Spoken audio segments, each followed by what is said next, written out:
people here associate languors with the Hindu god Lord Hanuman and revere them.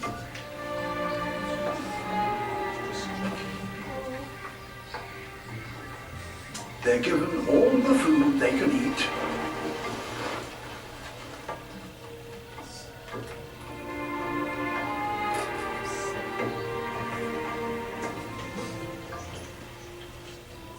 And this high-energy diet has led to a baby boom. Female lanthos in this city give birth to twice as many young as their forest counterparts. This mother is so well fed that her rich milk can support something rarely seen in the wild: twins.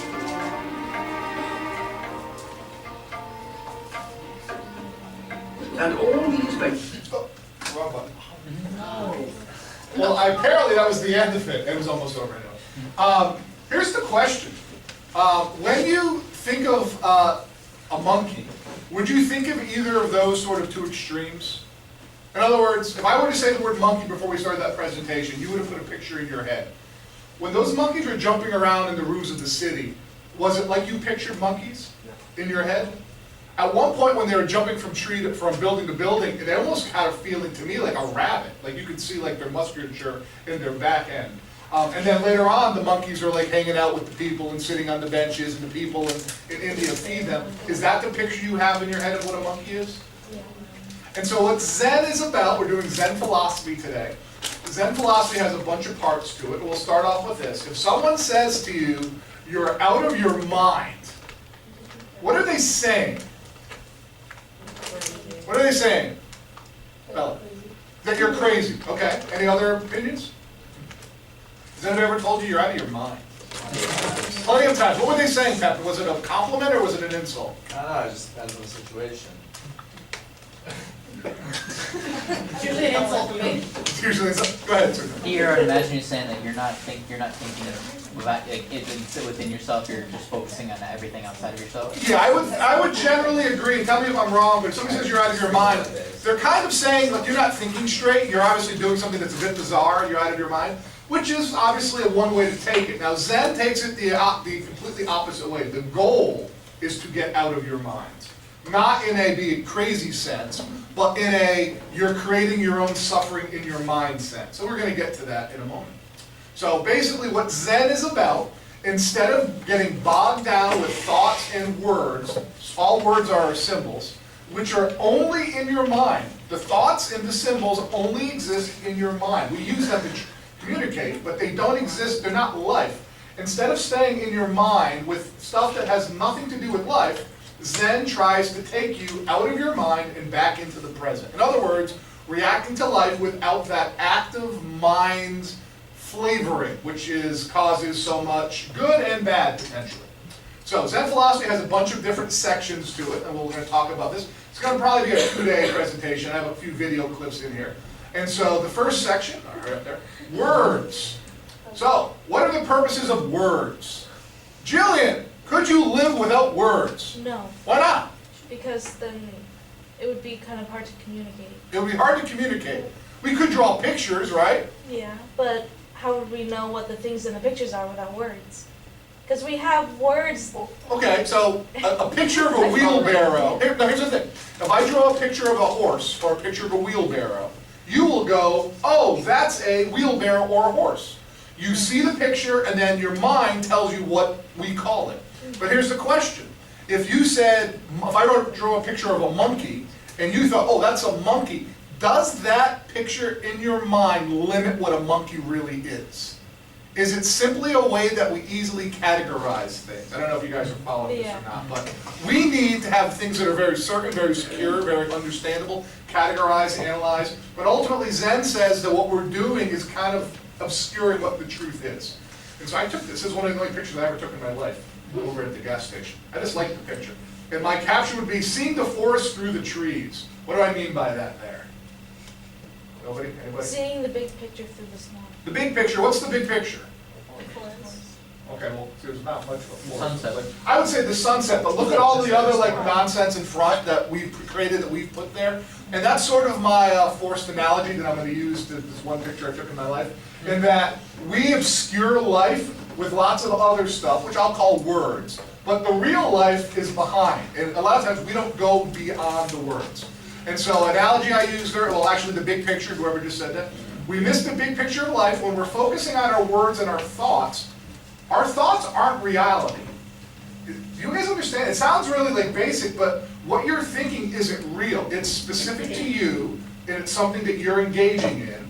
But basically, thoughts is as close to reality as a picture of a cake is to an actual cake.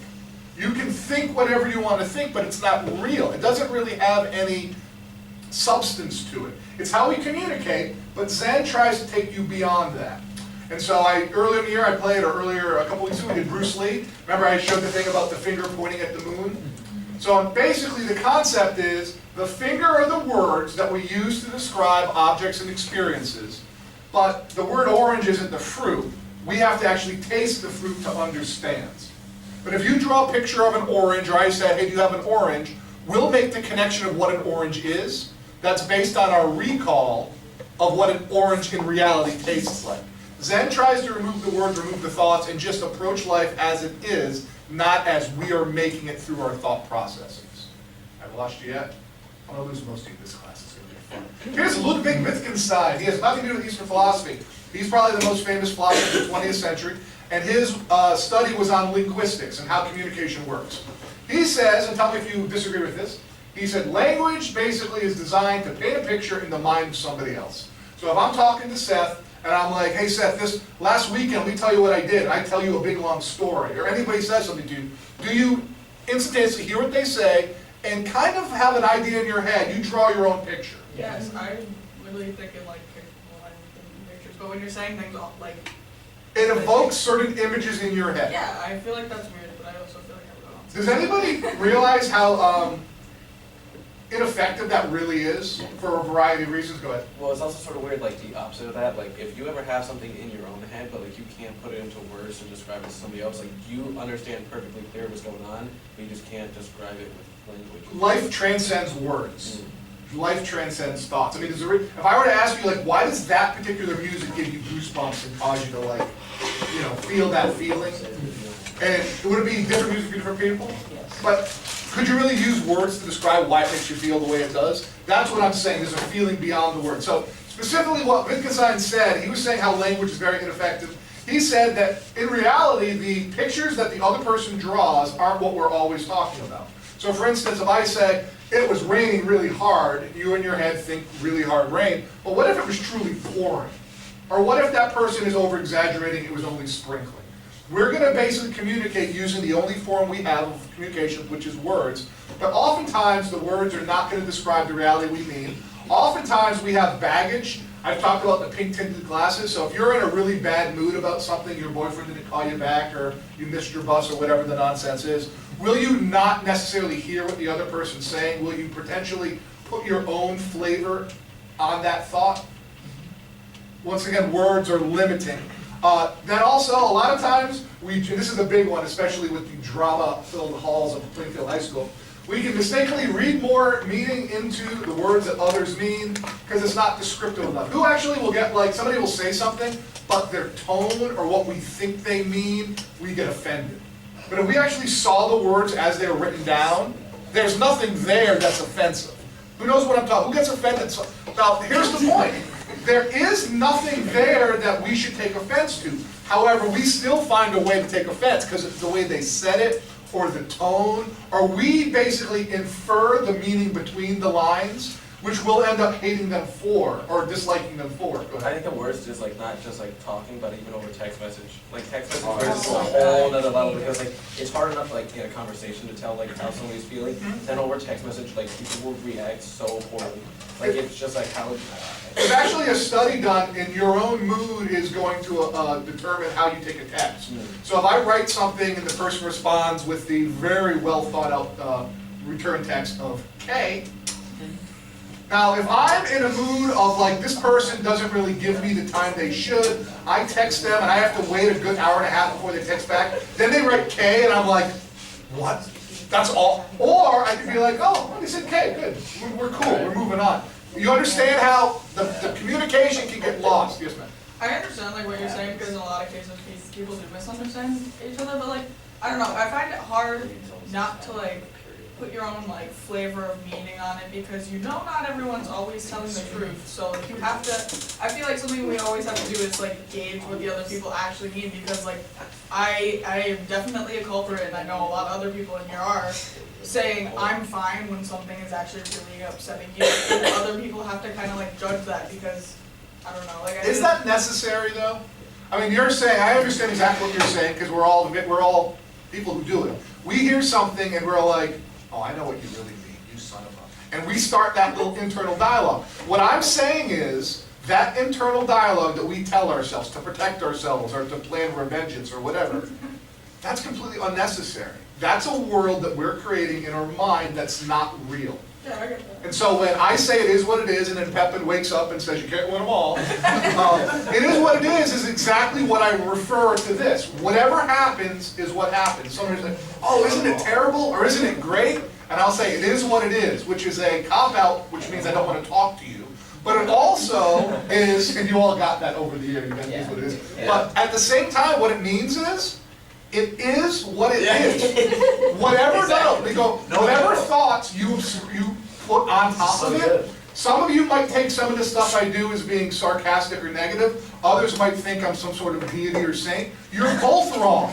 You're both wrong. It is what it is. Once my words are done, and this is true in real life, once you're done with your words, everybody else has them to interpret as they like. Oh, yeah. You can't control that. And in fact, we care then what people think about us based on words that they may have completely misinterpreted.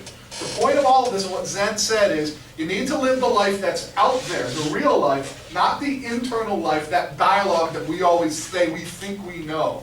There's a difference between truth, which is what is, and reality, which is how we think the world is. I have a question. Yes, sir? How do you shut that off?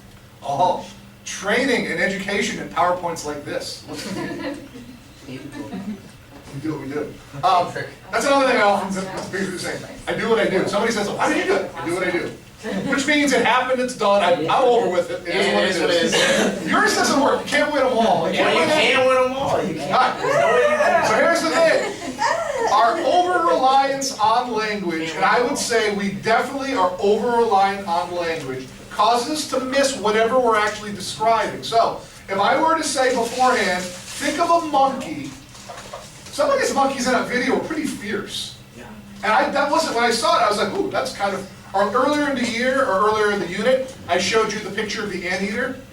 And like, I don't know how many of you thought of an anteater and then thought of what we saw. You thought of the picture of the anteater that you saw in the zoo or in a picture book, and that in your head is an anteater. So if I say, did you see the sunset this morning? You'll think to a sunset you've seen, or maybe you did see it, and you'll say, yeah. But until you actually see it with your own lives, before you lie to yourself and translate it into words and thoughts, that's what it is. So our over-reliance on language, because we rely too much on this language that doesn't exist. What I mean by that, it exists when we communicate, but in our head it really doesn't exist in reality. The word monkey limits what we truly see. Do you guys understand that? I mean, I don't know. I kind of understand like what you mean. Like just because you're picturing one thing doesn't mean it's the same for Correct. all things. Correct. Is that like just it? Because I feel like I don't know. I'll give you an example. We have kids in this building, the next door. They would say, the special education room. And some kids in there, and I have a cousin who is this way, but some people are autistic. That is a label that society has given to people who are of a specific type of mental framework. And if I say autistic, it will picture in your head different things. Some of you will picture a handicapped sort of kid who's having difficulty with things. But if you know anything about autism, some people with autism also are often called idiot savants. Yeah. They have abilities that far surpass what mankind can possibly understand. I gave an example. I have a video somewhere I can show it if you want. of a kid, he's a British artist now. They brought him up in a helicopter. He'd never been in a helicopter before. They flew him over to New York City. He'd never been to New York City before. They flew him over the helicopter for 15 minutes. They landed the helicopter. They put him into a room. The room was covered with an enormous, like the whole side of that wall was paper. And he then, from memory, drew the entire New York City skyline from memory, from a 15-minute plane ride.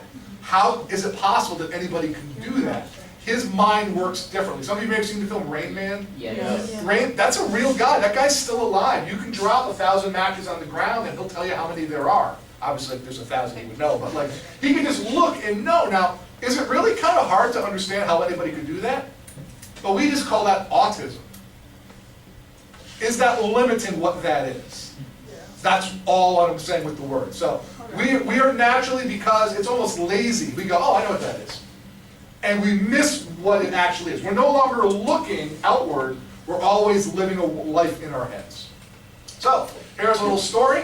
A guy comes to the Zen master and says, what I seek life. Can you help me with life? And the master says, if you are to live, words must die. You are lost and rejected because you dwell in a world of words. You feed on words, you're satisfied with words. What you need is substance. A menu will not satisfy your hunger. And a lot of times, something happens, and then we go and think about it for 83 days, and then, or we worry about something that's a month and a half away, that's not life, that's not reality, that's a world in our own heads.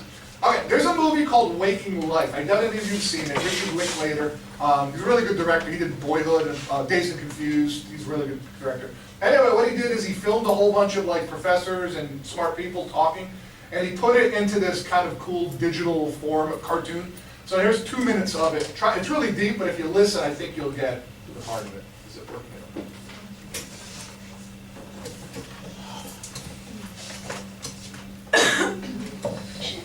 And this is where I think language came from. I mean, it came from our desire to transcend our isolation and have some sort of connection with one another. And it had to be easy when it was just simple survival, like, water. We came up with a sound for that. Or saber-tooth tiger right behind you. We came up with a sound for that. But when it gets really interesting, I think, is when we use that same system of symbols to communicate all the abstract and intangible things This is what that Jack we're was talking about. experiencing. What is like frustration? Or what is anger or love? When I say love, the sound comes out of my mouth and it hits the other person's ear, travels through this Byzantine conduit in their brain, through their memories of love or lack of love. And they register what I'm saying and they say, yes, they understand. But how do I know they understand? Because words are inert. They're just symbols. They're dead, And so much of our experience is intangible. So much of what we perceive cannot be expressed. It's unspeakable. And yet, when we communicate with one another and we feel that we have connected and we think that we're understood, I think we have a feeling of almost spiritual communion. And that feeling might be transient, but I think it's what we live for. That means, I don't know if you guys understood that or not, but when you're talking to somebody, a friend or somebody who's really close, and you just know they know what you're talking about and vice versa, that feeling, I don't know how you would describe that feeling. She said spiritual communion, which is like two people coming together, but that's what we live for. Is that true? Yeah. Those moments that you can't really describe what they are. It's something, Brooke, when you're with one of your tight circle of people who you've known forever, you know there is, generally speaking, complete acceptance. And that knowledge makes you keep going back to that source, because that is the positive feeling that makes life worth living. But what would you call that? What word describes that? There is no word. That's the point. When we limit ourselves to words and thoughts, we miss the big picture. Move on to the next slide. All right. So words and symbols are simply labels we use to organize life. Zen says words and viewpoints like this, preconceived means in your head you already know the answer before I ask the question. Therefore, you're going to miss what comes next. They say it's a lazy, undisciplined way to take in the world. Do you guys recognize how it's kind of lazy? Oh, okay, I know what that is. So has that been there, done that? When you go, I'll have a slide coming up on it. All right, so here's some quotes. There's a lot of quotes in this. Some of you might find it repetitive, but it's different people saying the same thing in different ways. Most people are out of touch with reality because they confuse the world as it is, Pepin, that was for you, with the world that they think about and talk about and describe. There are, on one hand, there's the real world, and the other hand, there is a system of symbols that we have in our minds. The part in yellow is obviously important. The disadvantage of symbols is we confuse them with reality, just as we confuse money with actual wealth. In other words, who really wants money in here? Nobody wants money? Yeah, to some extent. But what does money do for you? Isn't that what you want? No, it's the experiences you get from having the money is what you want. If I just gave you money, but there was nobody who was selling anything, you'd have a lot of paper. But is that what you want? No. You want what money will bring you. Money is the symbol in your mind for the happiness that can be generated when you go and buy something. Now, I'm not saying money's good, but do you understand how words are simply a representation of what's really going on every second? But how many of you, when you're in the present moment, aren't in the present moment? How many of you are in your minds thinking about the past or the future or judging or what have you? So that's words. Second part of Zen philosophy, probably the most important part, the unconditioned mind. We've done a lot on this, and this is sort of the culminating discussion. Oh, so there's a story. I don't know if you guys like the stories or not. So Nosedive, there's two Nosedive stories today. Some kids say they love Nosedive in the journals, and then some don't write journals. What's that? He's right. Only 2 options. Well, no, some people they don't like him at all. That's fine too. So there's two Nosedive's walking around, and there's two guys sitting there watching flags wave in the breeze. And they're arguing, and one person is saying it's the flag that's waving, and the other is saying no, it's the wind that's blowing. And they're basically arguing back and forth. It's the flag, it's the wind, it's the flag, it's the wind. And Nosedive said the only thing moving is your mind. In other words, if the flag is moving or the wind is blowing or whatever, is that something that's happening? You can see it. When you try to organize it and categorize it with your mind, that's what's moving. It is as it is. If you want to put more into it, that's on you. What's that? This is awesome. Pepper's not falling asleep today. Would you like to share something? You're welcome. I just told him he really gets this stuff. No, he does. He does. And then he goes to sleep and then he wakes up and he's good. He's good. It's, At it. it's, I like this picture. The key to the brain. So here's what Zen tries to do. Zen is going to, and some of you have already gotten this, I've noticed in journals and just some of the way you guys behave, tries to create a mind state that focuses on the present through the eyes of the unconditioned mind. Your whole life you've been conditioned by those evil institutions like schools and also by your family and your friends. You have lots of thoughts. You know the answer. And if you know the answer, you know nothing. They believe you should have your mind be kind of blank and approach each meal or each event with an open mind. Frank Zappa said, a mind is like a parachute. It doesn't work unless it's open. And so here's a few different quotes, which I don't know why I threw in here, but I like them. Man stands in his own shadow and wonders why it's dark. Can anybody interpret what they mean by the shadow there? What is the shadow that we're in the way of? Yes. Like the cross on one head. It's all of the understanding we think we have in our minds. And then as a result, rather than just enjoy what is, what's that? It's our own perception of how. It's your own perception. I like this quote as well. There are only two kinds of people: those who believe they are a victim of the world, and those who understand that they are the world. That there's a natural give and take throughout all of your experiences, good and bad, gain and blame, loss and gain, all of that stuff. And a lot of people say, no, they're out to get me. Okay, whatever. Our conditioned mind has views about everything. We have a been there, done that attitude. We stay asleep. Speaking of asleep, Pepin's awake. Walter looked up though. I like this quote.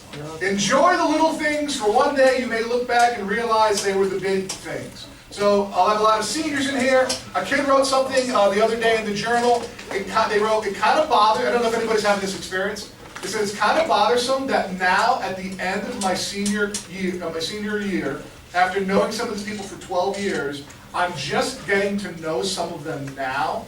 And I realized, like, wow, I knew these people were in my class all along and I never got to know them. And now it's like we have this shared, we're gonna go on the trip, we're gonna do the skip day, we're gonna have the prom, we're gonna do graduation practice, we're gonna walk across the stage. That will be the only senior class you ever have in your life. The people you grew up with, like them or not, that's all you ever have. When you look back years from now at your life, it's the little things that will be the big things. But how many of you miss the little things because your mind is obscuring reality? That's the point.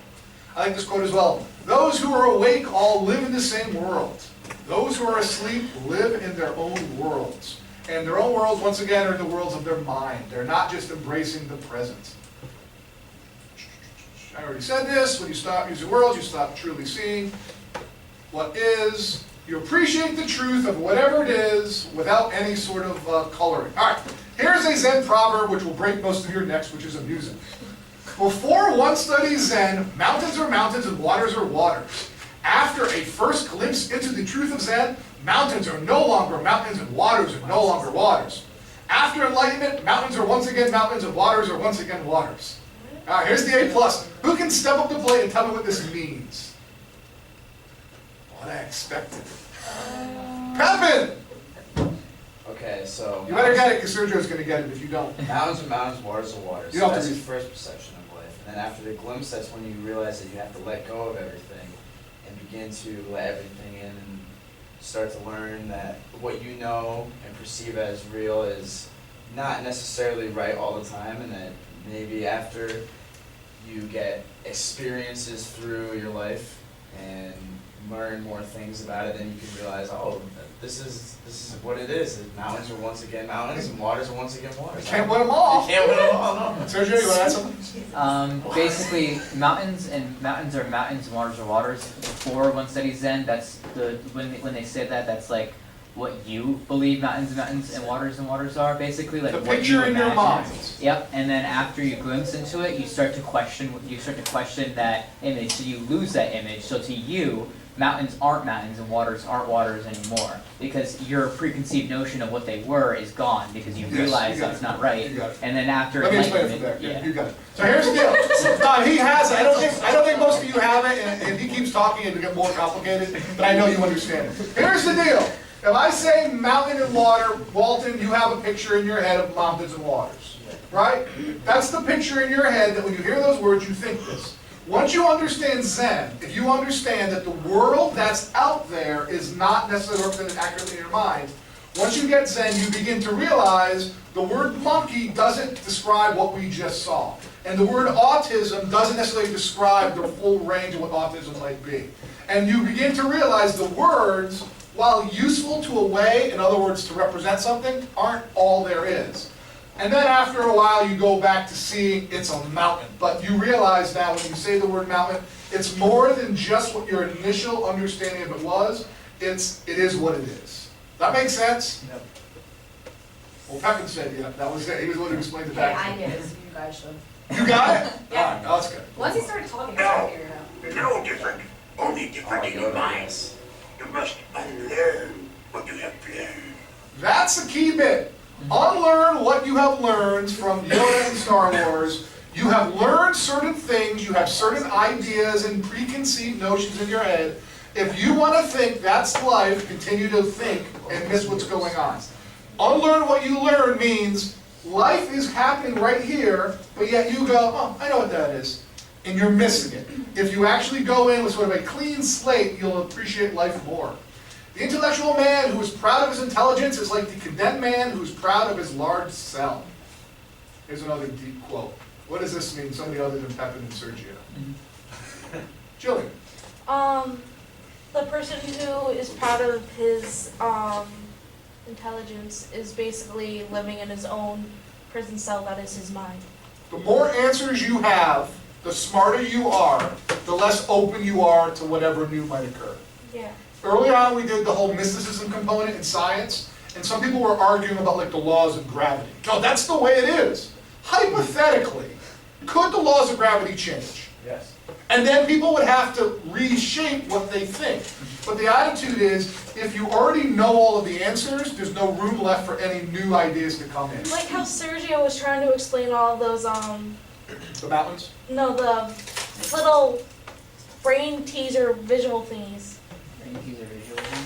Oh yeah. Oh, you mean the optical illusions? Yes, that's what they're called. That's fine.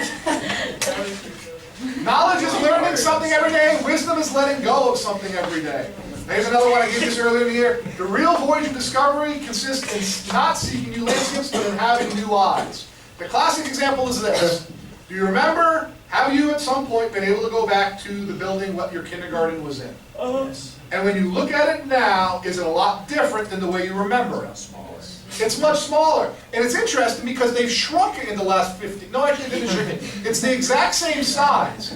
The only thing that's changed is you and your observation has changed. But how often are we stuck on the way we always see things? Do you want a challenging little break here? Yes. What I want you to do, some of you are going to think this is weird, but I'm okay with it. I want you to look at someone else in the room. Like, look at someone else. Two people look at one another. And what I want you to do is look at what they really look like. Not what you've interpreted over the years of who they are. Some of you, all of a sudden, it's going to click. Where all of a sudden the person that you pictured in your mind looks a little bit different than you thought they I don't looked. want to say that. You're already talking about I'm only giving you about 10 seconds to do it. I think we look at each other too much. You've been looking at each other for years. Yeah, I know you did. But actually look at her. I didn't want to say That's the moment. Alright, I'm getting weirded out by those two, so we're going to stop it right now. So, Zach, did you get what I mean? Or no? Go ahead, tell me what you said. The first thing or the second thing? The second thing. Oh, that is like, he looks just like his sister. You really do though. Did you see Zach? Did you see Zach as you always seen him, or were you able to actually go, wow, that's kind of interesting? No, because literally looking at his face, every single time that I picture Zach Roy in my head, I picture him as literally a picture that he posts on Instagram of like him playing football like sophomore year. And that's the thing, like when I picture his face, that's what I picture, but like, I don't know, he's changed everything. So not to make it as weird as that probably just was, just look in the mirror sometime. And because you don't spend as much time looking at yourself as we all unfortunately have to, when you look at yourself and you actually look at yourself, all of a sudden you can get the real you, not the you that's been created by your mind. Alright, this is Suzuki Roshi. Suzuki Roshi is one of the people who brought Zen to America. He taught in California. A number of these quotes are from him. When you try to stop thinking, it means you are bothered by it. So in other words, when you're having a thought and you're thinking about the prom or, wedding cake or whatever you're thinking about, and you're just like, you're on your little daydreams or the trip, you like that. As soon as you're bothered by something, or as soon as you stop thinking, you're like, I don't want to think about that anymore. That shows that you're bothered by it. Now here's what he says. It appears as if something comes from outside of your mind, but actually it's only the waves of your own mind. And if you are not bothered by the waves, gradually they become calmer and calmer. So nothing comes from outside of your own mind. You yourself make the waves in your mind. If you leave your mind as it is, it will become calm. So some of you are looking forward to graduation and some of you are dreading graduation. All you're doing is walking across a stage and somebody's handing you a piece of paper. That's all that's happening. Except there's a lot more there. Those of you who are dreading it are dreading a life where you have to actually move according to your own convictions. We have for 13 years rang a bell and you ran to the next station, open Tableau would feed you some information. Now you have to go and do your own thing, right? That's where the challenge is. If you are bothered by it, who's actually bothered a little bit by graduating? No. Not one person? Thank you for raising a little bit. Is that your own mind telling you a story that's not there? Yeah. I just don't know what I'm going to do with myself. Is there anything wrong with that? No. Now, some people are freaking out because they don't know what to do with themselves. Are they creating their own waves in their mind? The more you think those negative thoughts, the bigger the tsunami gets. You are in control. Now, how do you stop it? Going back to your question, you stop it by simply being aware, it's slightly odd how my mind is destroying my own life. Let me know again that my mind is creating a situation where I'm unhappy with what is. My mind wishes it was some other way. It seems my mind is slightly unreasonable in its assertions. I need to stop listening to it so much. That's the out of your mind concept. Suzuki Roshi, I read this quote earlier. Leave your front door and your back door open. Allow your thoughts to come and go. Just don't serve them tea. Meaning when the negative thought comes, I get negative thoughts all the time. I'll be honest, I'm annoyed right now about a school thing. And like, I'll start thinking about it and it'll just kind of peeve me off. And then I kind of go, no, I'm creating myself a mind upset, which is unnecessary. It's not real. I should just shut up. And then the little voice goes, yeah, but it's not fair. And then I say, well, shut up. And then you go about your day. Has anybody been successful in noticing when their mind is torturing them? And as a result, it's not doing it as much. Is it not doing it as much? When you really think about it, you're like, well, you're shaking your head no. You just found out. So you are the case. So you'll see. You had I'm crazy though. You don't want to go on that mind. You are as crazy as everyone else is. She's the blank slate right now, though, for this class. Muddy water is best cleared by leaving it alone. The idea is, if you've got a problem, the more you think about the problem, the bigger the problem gets. It's not a problem unless it's a problem, and most of your problems aren't problems. They're just your mind wishing it was different. That's not a problem. Yes, dear? So is this like taking your bad thoughts, trying to clear out the bad thoughts? It's basically saying, do you get, actually, from time to time, do you get some negative thoughts? Yeah, and it's sometimes hard, like sometimes they will stay there for a long time. They will. They will. Here's the question. When they stay there for a long time, are you thinking about them? Yeah. And if it's kind of like all of a sudden I'm making this analogy up, so I don't know how it's going to go. It's like one of those rat wheels shows up in your head, and you jump on that wheel, and now you're just running on that wheel. As long as you keep running, will that thought stay in your head? Yeah. But if you are able to actually go, it's odd how I am creating this problem to be bigger than it is by thinking about it. If you just leave it alone, the problem in your mind goes away. Now there are problems in life which are problems. Now, I'm not talking about that. Like, you lost your job and you have no money. That's a problem. You might need money to pay your rent. But if you start telling yourself a story on top of it, you're making it worse than it is. The true purpose of that is to see things as they are, observe things as they are, let everything else go. Open up a small mind. Oh, a Nosedive story. Alright, so Nosedive for years, I actually had to put my little pictures in there so I remember to tell my Nosedive story. So Nosedive for years was taking donkeys, and he would go across the toll, and he would bring the donkeys up to this farmhouse. And every time he'd go through the toll, the people would search him, because he would go 2 and 3 times a day. For years, he would go through the tolls, carrying his donkeys with a bunch of bags. And they would search the bags, they would search everything to load to make sure he wasn't smuggling something. And 3 or 4 times a day, for years, he walks past the toll, and the guards are getting annoyed, because what's he doing? He's doing something, he's smuggling something. What's he smuggling? We can't find it. Years later, Nosedive was older, and one of the guards ran into him and said, Nosedive, I must know. I've been wondering for 40 years, what was it you were smuggling? Every time we would search your bag, you're obviously doing something. What were you smuggling? And he said, well, donkeys, what else? The idea is, most of the time, we miss the big picture because we're looking for something smaller underneath. That is having an open or opened up mind. That person was thinking, there's something in the bags, but it wasn't that at all. All right, here we go. We're going to start off with Mariah. We're going to brainstorm a list of things that you could call inconsiderate. I think everybody knows the word inconsiderate. Give me an example, Mariah, of something that's inconsiderate. Someone else does and it's inconsiderate. Not holding the door for someone. Excellent. Not holding the door. What else? Not saying bless you. Not saying bless you. I hate those demons. Yes? Cutting somebody in line. What's that? Cutting somebody. Cutting someone in line, Jack. When you're trying to get on the highway and there's not a single person in the left lane, but they're jerking the right lane and Yeah. still won't Oh, get I on. hate this. Let them die. What else? What else? Give me something else. What? Poetry. Give me something that's inconsiderate.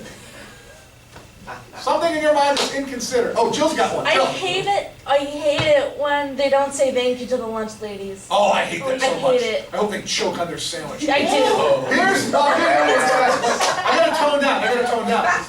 All right, here we go. Oh god. Here's the brutal truth. Aww. It's like this. I'm flying. Moments later, Pongo would awaken to the painful truth. So sad. Here's the painful truth. Are you ready? there's no such thing as inconsiderate other than in your mind.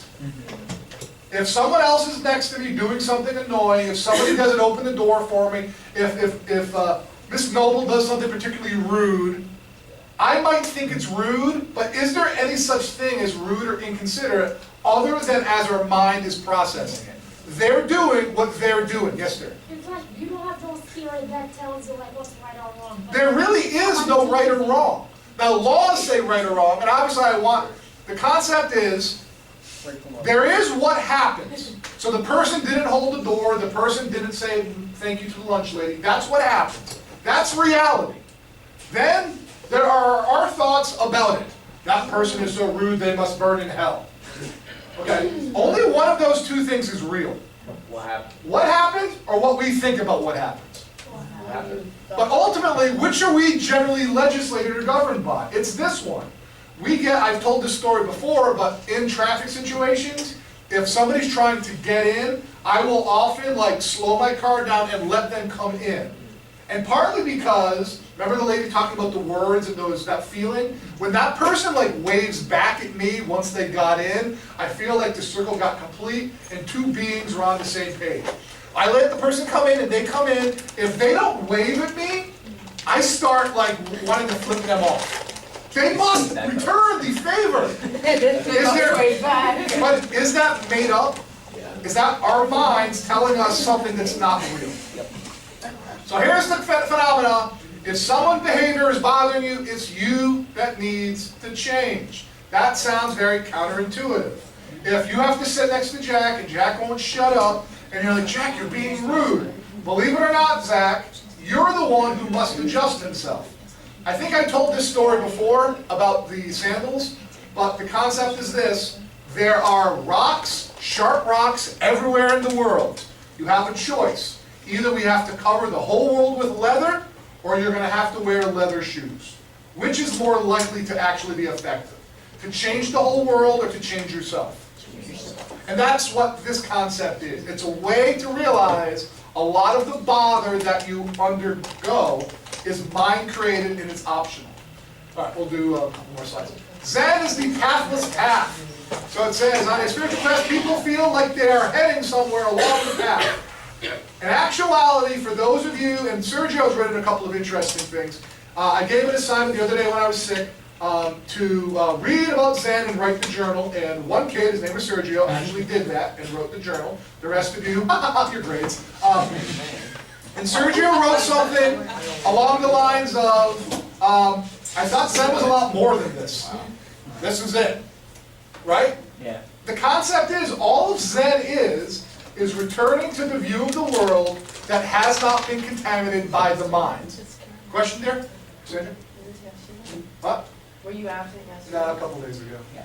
2 days ago. Whatever. I don't know what it was. I haven't held that any was, grudges. playing. Yeah. Whatever. But the point is, you're not, if you've gotten this Eastern philosophy stuff, you're not going to become a new person and one day be like, oh, like some sort of religious thing. It's simply you look at the world differently than you did before. There is no path. The journey isn't about acquiring something from the outside. It's shedding layers of yourself like an onion, realizing that what you've been searching for has been within you the whole time. Like an egg breaking what is hatched as a new person, realize that the truth is found on the inside. You don't have to go anywhere, you don't have to read anything, you just have to shift the way you look at life. That's what Zen is about. It's not a long journey, it's a mind state. You cannot get, now Satori is the word they give for enlightenment, kind of like nirvana. You can't get enlightenment from external sources. You can listen to whoever you want to listen to. You can read whatever you want to read. You can go to India or China. You're not going to find anything except one day the light bulb just sort of turns on. I've actually seen it kind of flicker in some of you, which is interesting. Inside every person who is asleep, this concept exists. And once again, I said sleep, and Walter picked his head up. No, I know you were. Not literally, figuratively. Oh, that's even. This is one of my favorite quotes ever. Obviously, all these quotes I like since I put them in my PowerPoint. But this one is my favorite one ever. Or one of them. Existence is not a problem that can be solved by the head. It is not a riddle to be figured out. It is a poem to be sung. It is a dance to be danced. Existence is a mystery with no solution because it's not a problem in the first place. It cannot be solved. It has to be lived. That's my problem. What's that? That everything, I'm a math brain. Everything has a solution, everything has an exact way to do it. Well, that's the problem. Yeah.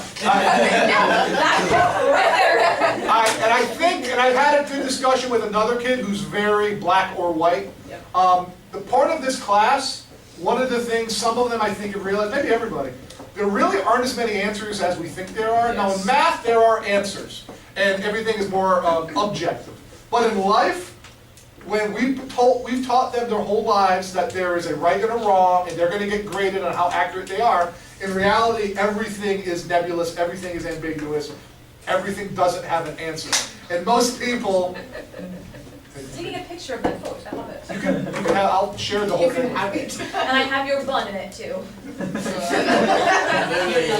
Alright, so we're going to do, there's 3 states of the Zen mind if you want to try this. This is the one which I think is useful. I actually try it a lot. It doesn't work that long, but it works for a little bit of time. It's called Shoshin, and it means the beginner's mind. It's the world that you walked into. It's your mind when you walked into kindergarten that first day. And you looked at the building, and you looked at those 5th graders who were really old, and they were so tall, and you had that beginner's mind. The goal of Zen is to return you to the beginner's mind. It's an attitude of open eagerness and enthusiastic optimism. It's what's next, which is why I liked your answer. The thing that's ironic, Cassandra, the people who heard your answer didn't know what you meant by it and thought it was shallow. You know what I mean? What's next is what's next. Like, that's what life is about, not what they probably took. Like, now what? What am I going to have now? That's not what I would think. I would know you. So the idea is to go through life and to get rid of all of your preconceptions. And that doesn't mean you're going to be like, no, I'm going to put my hand on the hot stove because I don't know that hurts. You still keep that stuff. It's all of the preconceived opinions that you've been walking your whole life with. If you actually think about your opinions, a lot of times they're as wrong as everybody else's opinions. When you're in a state of Shoshin, you're not thinking too much about what you think is going to happen. You're not making any predictions. You're just sitting there going, what's next? With eager to accept whatever comes. So here's a quote from Suzuki Roshi. In the beginner's mind, there are many possibilities. In the expert's mind, there are few. The people who are the experts, the people who are smart, the people who are your teachers, who think they have all the answers, have none. The more open you are to things, the more able you are to truly take them in. Another Suzuki quote. The goal of practice is to keep a beginner's mind. It doesn't mean a closed mind, but actually it's an empty mind, a ready mind. If your mind is empty, it's ready for anything, it's open to everything. Okay, I'm going to stop there. Thoughts, comments, questions. I want some thoughts, comments, questions now. Now's a good time to, for those who haven't participated all year long, to maybe achieve a grade. I'll call on some people. Let's go. Jasmine, what do you think, my dear? Do you notice that you yourself sometimes aren't really seeing outside, but rather you're focusing on what you are thinking inside? Is that something that you think you could change? Over time. Over time? Miss Noble. I did not do this in this class either this way. I did not talk throughout this whole class, I swear. What are you tortured by, my friend? There's a long list. Okay, now, before you read the long list, what percentage of the long list is made to be a bigger problem simply because of the fact, the way you're thinking about it? Oh, my mind is my worst enemy. I know that. So, it's not something I'm not aware of. Okay, so you're aware of it, but unfortunately you're so weak and you can never, I'm not done. You're so weak and powerless to actually control your own thoughts. I'm trying. You're trying. That's the first problem. I should try. Just do it. There is no... what it is. Just do it. There is no try, there's do. So you're going to watch some Yoda stuff. Well, like yesterday I ran 3 miles so I wouldn't think. Okay. Oh, that's good. That's and so Forrest Gump, when Forrest's mother dies in Forrest Gump, he goes for a run. He runs to one coast, back to another, he grows a big beard. He is doing what's called walking meditation, a way to take your mind off, as you were doing, except you were doing it with vengeance. Your feet were I climbing ran down. the fastest 3 miles I've ever run. And the issue is, were you running out of aggression?